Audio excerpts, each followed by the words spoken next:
Bom dia, boa tarde, boa noite para você que me acompanha. Meu nome é Thiago e hoje a gente vai falar do giro da rodada. Então, solta a vinheta.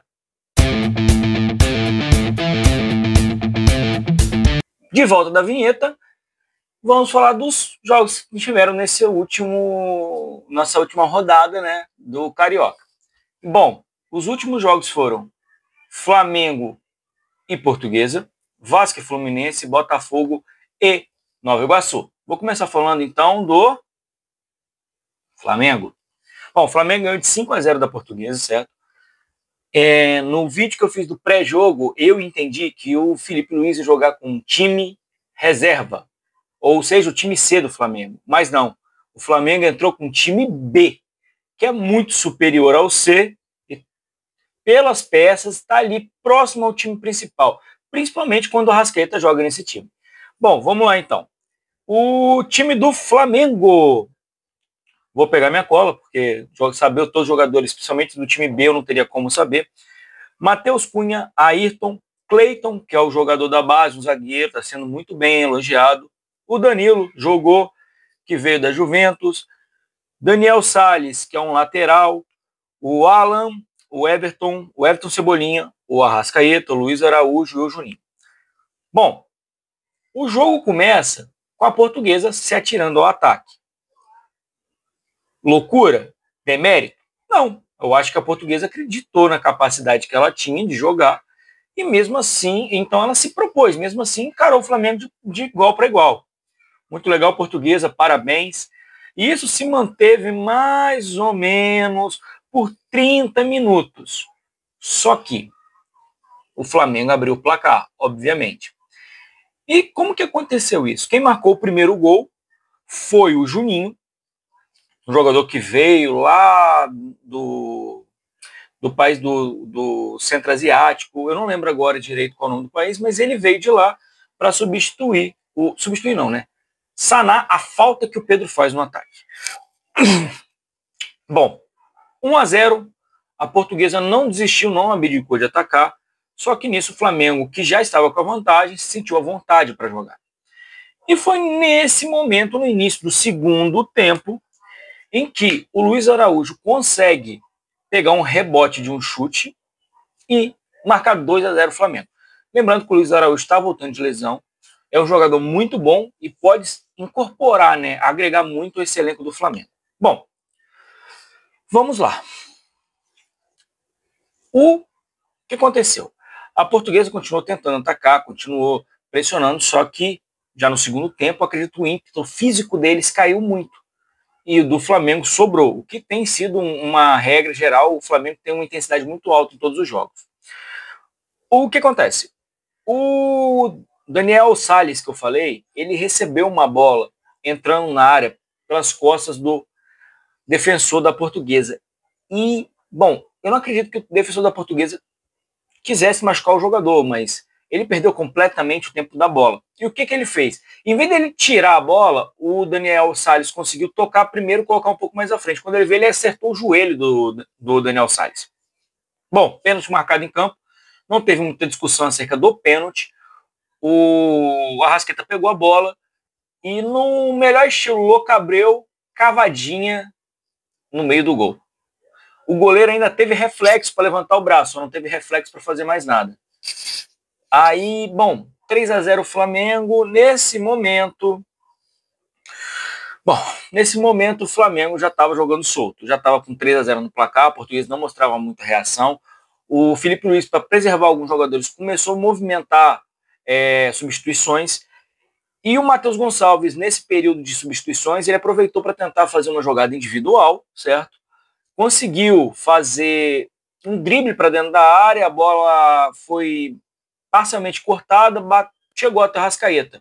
Pela jogada, eu achei que o Arrascaeta fosse tentar dar uma lambreta, alguma coisa. Não, ele simplesmente deu um tapa de volta para o Matheus Gonçalves, que ficou cara a cara com o goleiro, e marcou 4-0 Portuguesa. Bom, nesse momento, o Filipe Luiz, salvo engano, já tinha tirado quase todos os jogadores de ataque, já estavam quase todos do time C do Flamengo, não demérito ser do time C, mas é porque o elenco é muito, muito encorpado, então isso acontece. foi nesse momento que entrou na verdade ele entrou na vaga do Luiz Araújo, o Wallace Ian. E esse menino já vem mostrando um bom futebol, e ele teve a oportunidade de marcar o 5º gol do Flamengo. Final do jogo, Flamengo 5, Portuguesa 0. E uma coisa legal que eu olhei no esquema tático do Flamengo é que, independente do jogo, o Felipe Luiz mantém o mesmo esquema tático, que normalmente é um 4-2-3-1, que normalmente. E eu percebi que nos últimos jogos que ele estava como técnico, todos os jogos foram jogados assim. E não jogados com a Arrascaeta fixo. Normalmente ele joga, às vezes, com o Gerson, como na volância, mais para o meio de campo, o Arrascaeta no meio de campo, ou o Gerson no meio de campo mesmo. O que, bom, é muito interessante, porque ele tem peças para manter esse esquema funcionando sem gerar prejuízo. Não que ele não pense em outros, mas isso é muito legal. Bom, esse foi o jogo do Flamengo, 5, Portuguesa 0. Então vamos falar do próximo jogo agora.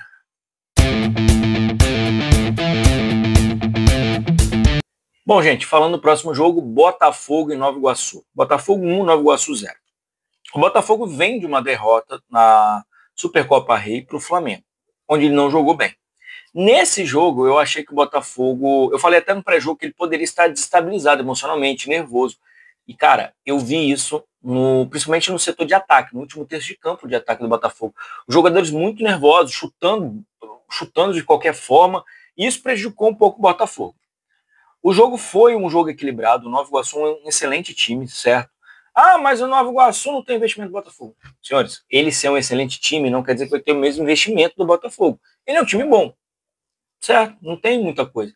Igual o Volta Redonda é um time muito bom, mas ele não tem investimento do Botafogo, do Vasco, do Fluminense. Bom, sendo assim, vamos lá. Foi um jogo aberto para ambos os lados, pelo menos no primeiro tempo, certo?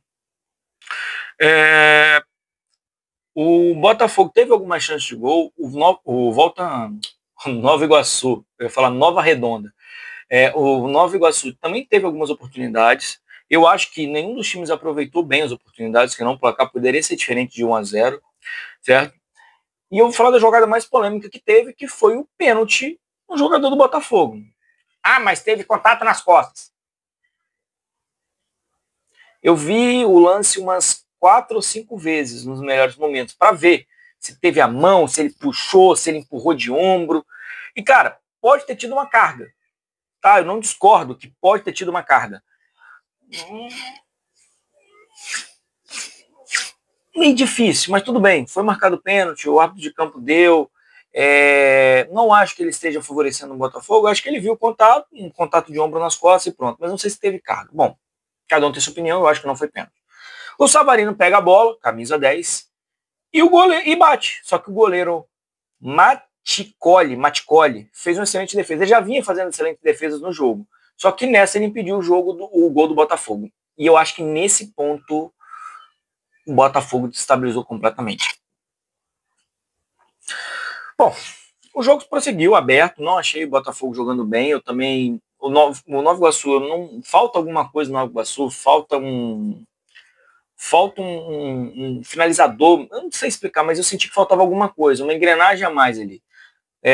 Bom, no final do jogo, já nos acréscimos, o Kaique, que tinha entrado no lugar do Igor Jesus, recebe um cruzamento muito forte, que acaba ele batendo na bola e fazendo o gol de vitória do Botafogo.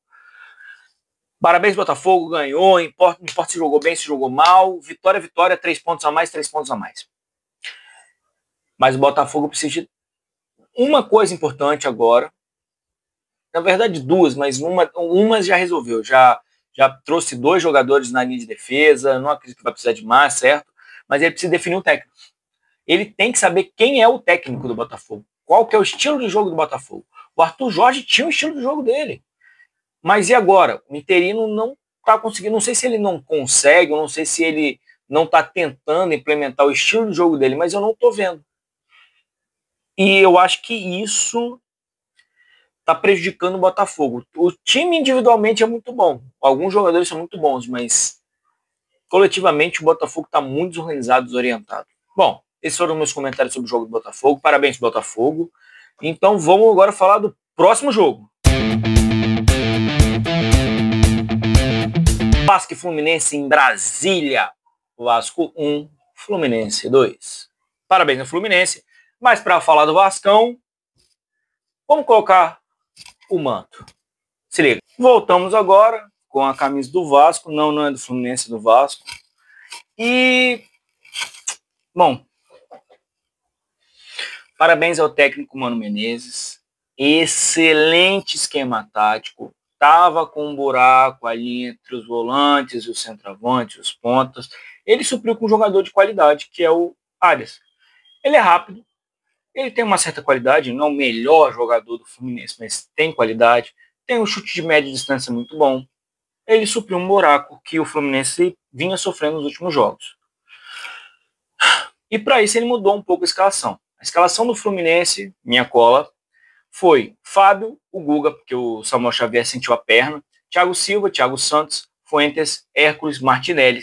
Arias jogando ali como um segundo atacante, um meio ofensivo, um pouco atrás da linha dos atacantes mesmo, mas ali no meio de campo, com a liberdade de poder transitar pelas pontas, pelo meio do campo. O Riquelme, que estava sendo pedido pela torcida, o Canóbio e o Cano. Gente, vamos lá. O Arias demorou um pouco para entender a posição dele em campo, porém, quando entendeu, foi para o Vasco, foi ruim, para o Fluminense foi excelente. Por quê? Porque ele se movimentava muito e o jogador que acompanhava ele deixava um buraco na cabeça de área do Vasco ou no meio de campo, o que permitia que os outros jogadores se infiltrassem por ali. Ou, quando viesse atacar a ponta, deslocando o lateral para acompanhar esse jogador, deixando um buraco entre o lateral e o zagueiro. Como disse, parabéns ao Mano. Se isso foi uma estratégia, foi pensado, parabéns. Se foi coisa de jogo que o Arias viu que fazia, parabéns. Se foi os dois, parabéns aos dois, melhor ainda. Bom, o Vasco. O Vasco é um time praticamente igual contra o jogo do Volta Redonda, certo? Só teve uma alteração, saiu o Alex Teixeira, entrou o Paulinho de Paulo no lugar dele, com o Hugo Moura para compor o meio de campo. Não fez diferença. O Vasco precisava de velocidade pelas pontas e não afunilar o jogo pelo meio de campo. O meio de campo estava extremamente povoado e ocupado pelo Fluminense, porque o Arias é um jogador rápido, o Martinelli é um jogador rápido e o Hércules é um jogador rápido. Então os três jogadores são rápidos. Eles conseguiam fazer esse giro fazendo marcações e pressões em jogadores no meio de campo do Vasco, não deixando o Jair jogar, o Tietê jogar, o Hugo Moura jogar. E isso sobrecarregava o meio de campo. Por sua vez, o Vasco voltou a fazer aquela jogada. O zagueiro toca para o meio de campo toca para o zagueiro, que toca para o lateral, que volta para o meio de campo, que toca para o zagueiro. Tá. Reclamações feitas, dados parabéns ao Fluminense, a escalação do Vasco. Léo Jardim, PH, João Vitor, na verdade, Lucas Oliveira, Piton, Hugo Moura, Jair, Tietê, aí vem o Paulinho como segundo atacante, ali pela direita, Coutinho, Verratti.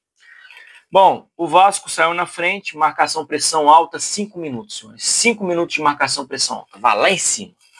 Lá em cima, lá no Thiago Silva. 5 minutos.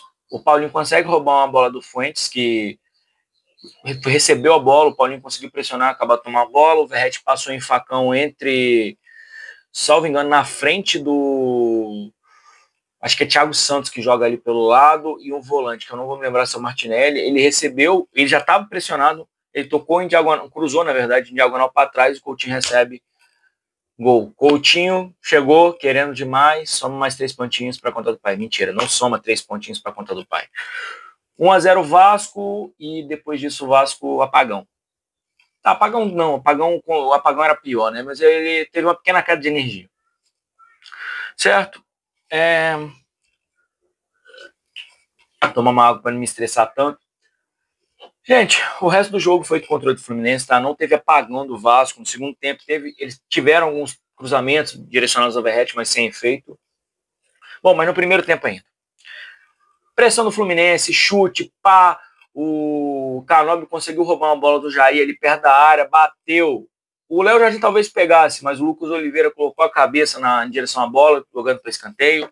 E pressão, até que em uma falta que o Arias cobrou, o Thiago Silva consegue entrar sozinho, em diagonal, atrás do último marcador, e faz o gol de empate. 1-1, parabéns, Thiago Silva, golaço. Acho que em continuidade, no primeiro tempo ainda, uma bola rifada, meio estranho, eu acredito que seja o Fuentes, se não for, eu vou corrigir, mas o Fuentes chuta para dentro da área, o Cano só coloca o pezinho, matou completamente o Léo Jardim, porque a jogada dava para ele encaixar, e ele veio para segurar a bola, só que aí bateu no pé, acertou o outro lado. Gol Cano, 2-1 Fluminense, e sendo que, antes do final do primeiro tempo, o Ares teve a oportunidade, tentou uma cavadinha, estava muito perto, né? O Léo Jardim pulou e pegou, matou ali a jogada, e não conseguiu fazer o gol. O segundo tempo foi de mesmo jeito, o Fluminense para mim foi melhor. Ah, mas você é vascaíno, tá falando? Sim. Uma coisa é eu falar, o Vasco não jogou bem. Outra coisa é falar, eu não gosto do Vasco. Eu posso falar que o Vasco não jogou bem e que o Fluminense jogou bem. Igual eu vou falar todas as vezes. Se vai jogar mal, eu vou falar que jogou mal. Não importa se eu sou vascaíno ou não. Eu tenho que ser realista. E, bom, o Fluminense jogou melhor. O Riquelme, pelo lado direito, jogou muito melhor. Deu uma dor de cabeça do caramba no Piton. Bom, 2-0, 2-1 na verdade. Parabéns ao Fluminense, ganhou. Quebrou uma série de derrotas consecutivas. O Vasco perdeu uma série de consecutivas de invencibilidade, né? E, pô, vou deixar uma bronca aqui, Zé. Uma bronca, não é bronca, mas, pô, um pedido. Diretoria do Vasco, pelo amor de Deus, vamos entregar 2 extremos. Eu não tô pedindo 3, não, 4, 5 jogadores, 2. Eu li no X do Atenção Vascaína, Atenção Vascaína, ou foi no Atenção Vascaína, ou foi no Fábio Torres 83, no X deles. O Vasco tem 29 milhões de reais para gastar. Ele consegue contratar 2 pontas, assim, 2 pontas. 2, eu não. Gente, eu mesmo pesquisei, eu fui olhar o X de vários setoristas do futebol voltado por Vasco, apresentou uma série de jogadores. Não pode ser que o scout do Vasco não tenha essa condição. Sendo assim, muito obrigado por me assistirem. Eu não vou me delongar muito, que eu acho que esse foi o jogo que mais demorou para eu falar, certo? Eu agradeço a atenção de vocês. Deixa o like, deixa o dislike, deixa o comentário se quiser. Tamo junto e até o próximo. Valeu!